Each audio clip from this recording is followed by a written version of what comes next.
champion! It's over! He's done it again! Unbelievable!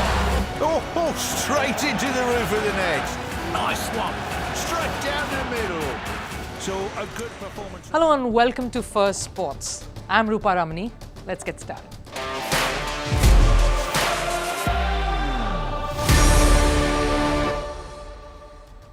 Saudi Arabia is steadily growing its base as a sporting hub in the world.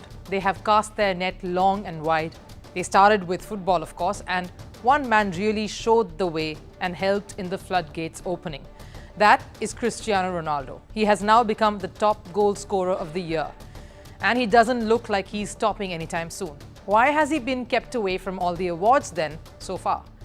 And Saudi Arabia is also getting some top-notch tennis action as the year draws to a close. Imagine only the best in the business playing exhibition matches and encouraging more tennis to come over. Saudi Arabia is making waves, and we will get you the latest in this matter. Also, a look at two of the best athletes arising from 2023 as we continue our countdown to looking back at the year that was in sports. All of that lined up for you in this show today, but first a look at the headlines from around the world of sports in Sports 360. We'll start with cricket. South African pacer Kagiso Rabada has taken 500 wickets in his international career. This milestone was achieved during the first day of the test match against India. Rabada took a 5-wicket haul after he dismissed Rohit Sharma, Virat Kohli, Shreyas Iyer, R. Ashwin and Shardul Thakur. The only batter who in fact could face Rabada's onslaught and stood tall was KL Rahul, who scored a hard-fought century, taking India's total to 245 runs. Australian batter Usman Khawaja wore shoes with the names of his daughters written on them. This was during the test match against Pakistan in Melbourne. Earlier, Khawaja had been barred by the International Cricket Council or the ICC for writing political messages on his shoes. The ICC has charged Khawaja for wearing a black armband during the first test match against Pakistan. We'll stay with news from cricket. Bangladesh all-rounder Shakib Al Hasan has revealed that he suffers from blurred vision. Shakib says he had reduced visibility in his left eye, which made it difficult to spot the ball while batting. Shakib added that he had blurred vision right through the entire ODI World Cup. Over in football, Manchester United beat Aston Villa 3-2 in a thrilling Boxing Day Premier League match. Aston Villa scored both goals in the first half to take a 2-0 lead going into half-time. Then the Red Devils came back with a double from Alejandro Garnacho and a goal from Rasmus Højlund. The win has lifted Manchester United to the 6th position in Premier League. The Indian Tennis Association is seeking guidance from the country's sports ministry. This because India's request to not play the Davis Cup in Pakistan has been declined by the International Tennis Federation. India has nominated 6 players to play the Davis Cup tie against Pakistan, but has raised concerns regarding the security of its players. If India refuses to send its team to Pakistan, the host country will be given a walkover. Cristiano Ronaldo. You can love him or hate him, but you can never ignore him. When Ronaldo left the European League and came over to Saudi Arabia this year, many critics had written him off. They were calling him a washout star on the last stages of his career. But it looks like Ronaldo still has fresh legs. He hasn't left his shooting boots behind in Europe just yet. Last night, Ronaldo scored twice for his team Al-Nassr. His double helped Al-Nassr beat Al-Ittihad 5-2 in the Saudi Premier League. Now Ronaldo has become the leading goal scorer in the world for 2023. The Portuguese striker has 53 goals this year alone from 54 appearances and has 1 game still left. He is trailed by Bayern Munich's Harry Kane and PSG's Kylian Mbappe. They both have 52 goals but won't be playing any more matches this year. Then there is Manchester City's, of course, Erling Haaland at 51 goals with 2 games left this year. If anyone can snatch Ronaldo's glory, it will be Haaland. But the Man City striker is returning to the field after being away for almost 20 days owing to a stress injury. The next few days will tell who will be the leading goal scorer this year. But for now, let's come back to Ronaldo and the goal-scoring machine that he has become. That too at a not-so-nimble age of 38. Why do we say that? It's not easy to ignore Ronaldo. Well, undoubtedly, he's a football legend. He has a big off-field personality, and he's one of the biggest celebrities in the world. Tech giant Google has revealed that in their last 25 years, Cristiano Ronaldo was the most Googled athlete. Clearly, Ronaldo has one of the biggest fan following there is the world over, and they support him like they do no other. The most known instances were when Ronaldo's fans questioned FIFA. They said that the football's top body is biased against Ronaldo.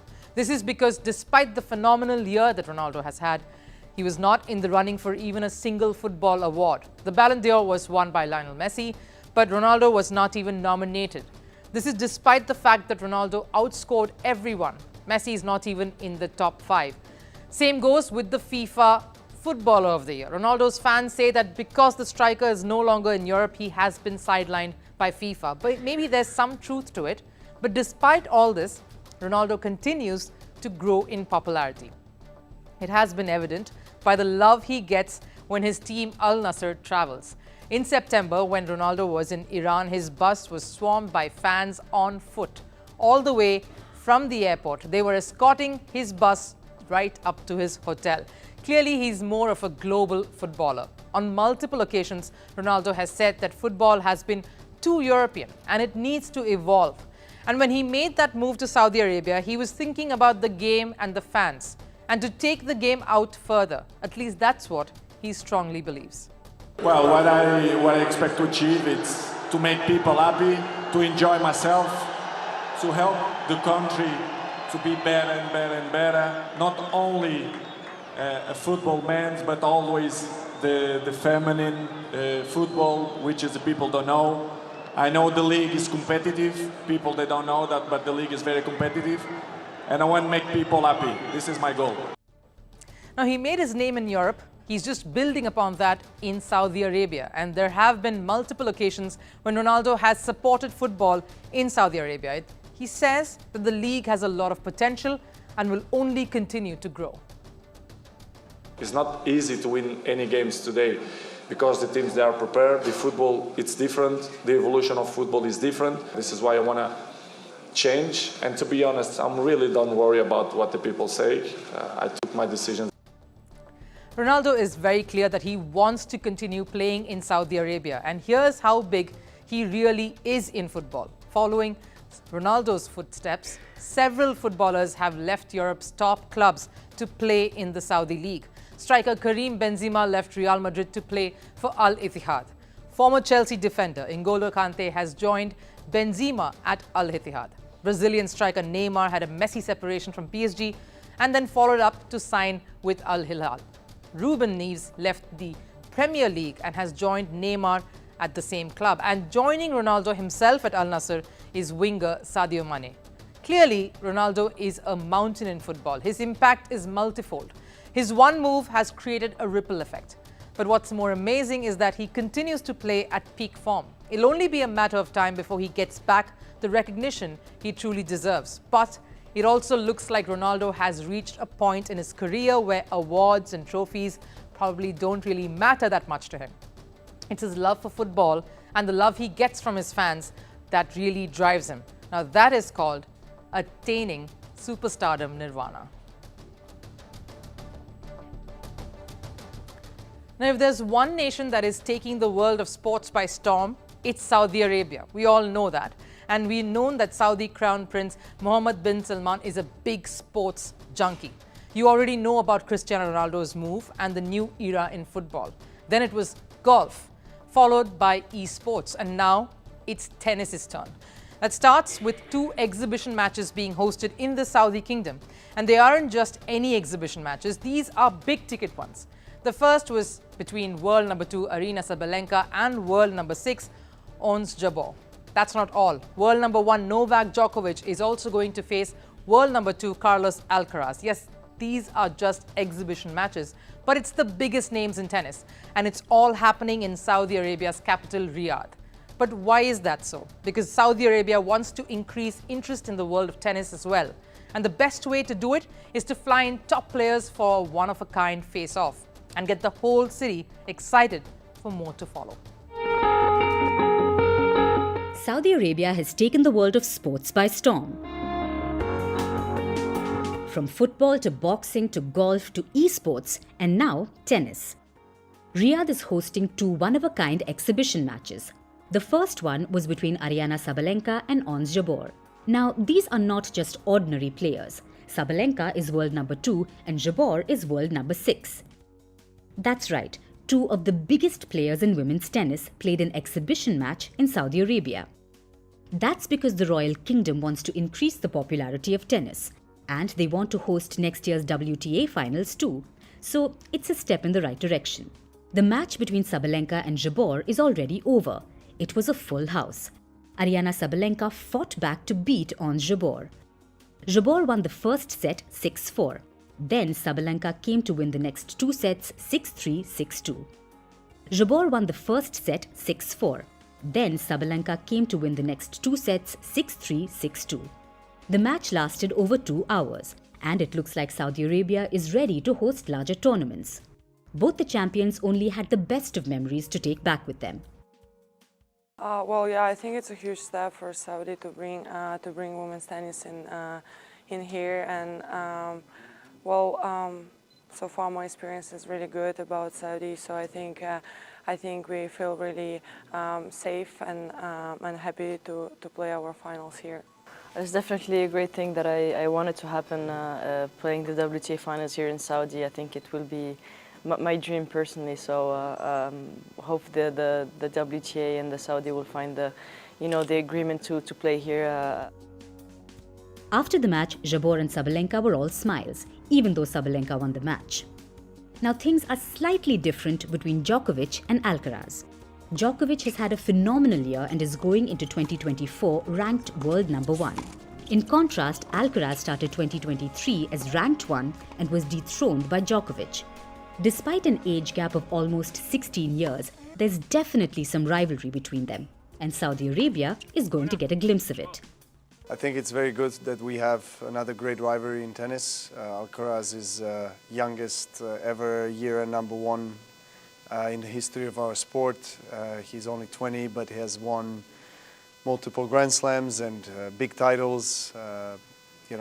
Being already a consistent top 2-3 player, for such a young age is amazing. And he's going to be definitely one of the leaders of the future of tennis in the next 10-15 years. I'm sure we're going to see a lot of him winning big tournaments. And obviously Nadal wasn't playing the entire 2023, so Federer retiring also last year. Kind of our era is coming to an end, but you have Alcaraz emerging, which is great.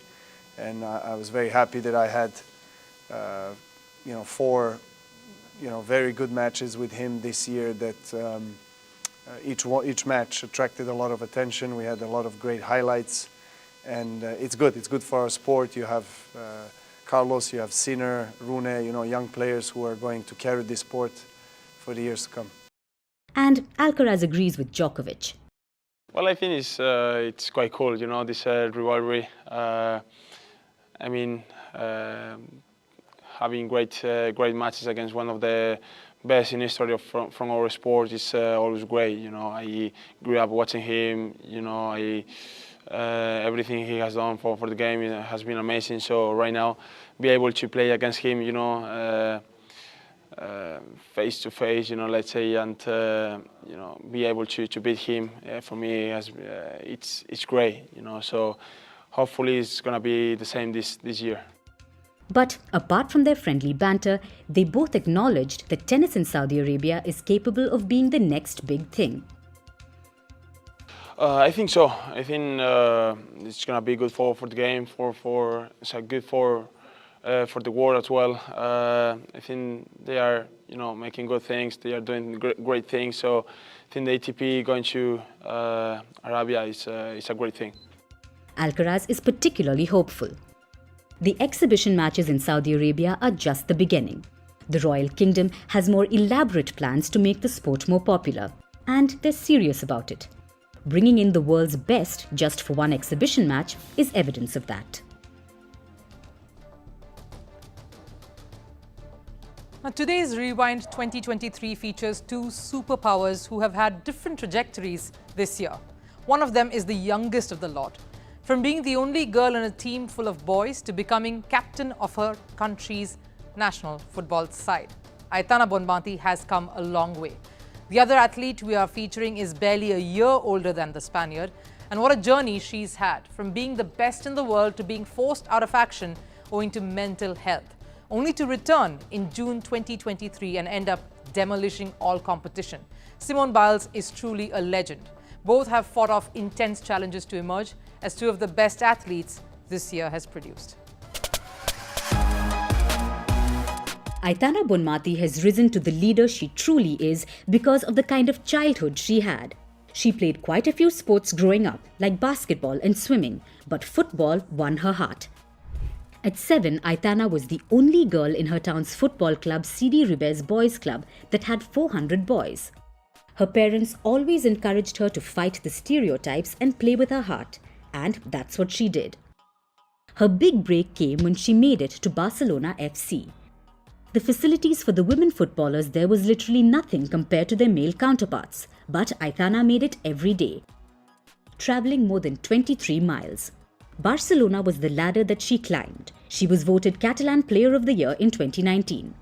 Throughout 2020-2021, Aana Bontempi was critical to Barcelona's fortunes. Well,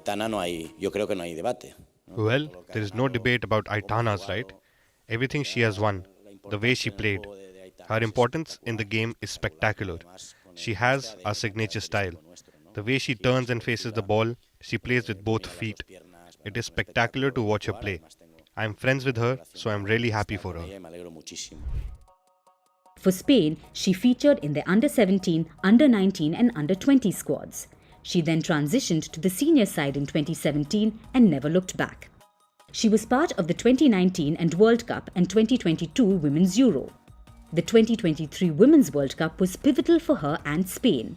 They won the World Cup for the first time. Aana Bontempi won the Golden Ball and the leader in her emerged this year.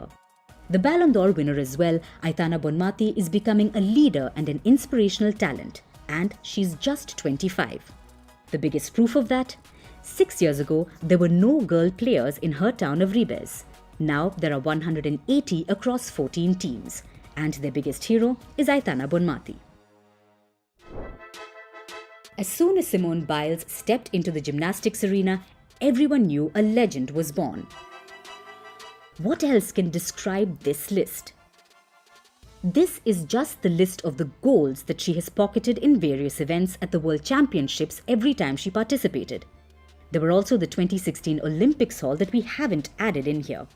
She has been simply unbeatable. But the one thing that stands out, of course, is a massive gap between 2019 and 2023. Simone Biles fought mental health issues that forced her to stay away from the game for more than 2 years. She put a pause on her game owing to twisties, a psychological phenomenon that couldn't get her to compete. It was a very difficult period in her life.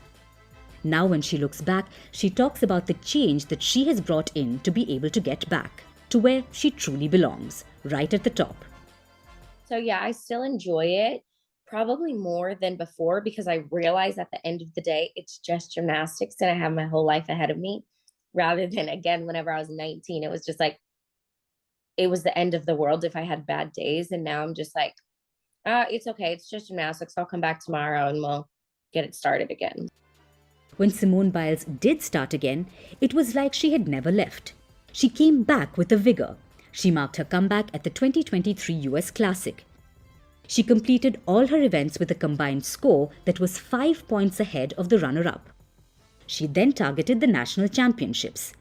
She won a record 8th nationals title, and we saw what she did at the World Championships thereafter. I think next year is obviously a very big year, so we have to focus a little bit differently on just on being a little bit more clean and technique, but as a start coming back, I don't think it's bad. Simone is gearing up for an exciting year ahead. The challenges will only be more steep, but she has overcome so much already that a few more hurdles will not impede her. While the top two in the world, Djokovic and Alcaraz, are deciding to battle it out in the warmer climes of Saudi Arabia, world number 4, Jannik Sinner, of course, had other plans. He wanted to find a way to keep it cool. Take a look at Sinner telling us just how smooth he wishes 2024 to be for him and his fortunes in tennis.